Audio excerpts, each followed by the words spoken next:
তোমাকে আমার ভারী ভালো লেগেছে। হ্যাঁ গো, তুমি কি এখানে থাকবে কয়েকদিন এখন? যদি না তোমরা তাড়িয়ে দাও। থাকলে বেশ ভালো হয়। ওই আলমারির কোনো ইংরেজি বই আমি পড়তে পারি না, তুমি থাকলে অন্তত পড়ে শোনাতে পারো।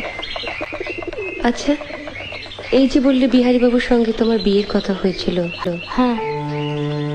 সেটা হয়নি বলে তোমার কোনো আফসোস হয়নি? ও মা, আফসোস হবে কেন? ভগবান যা করেন মঙ্গলের জন্য। তাই বুঝি?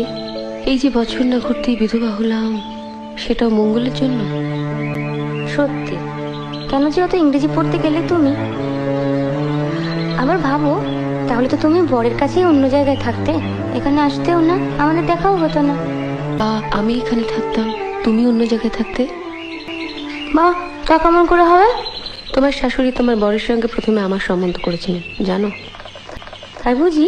তা হলো না কেন?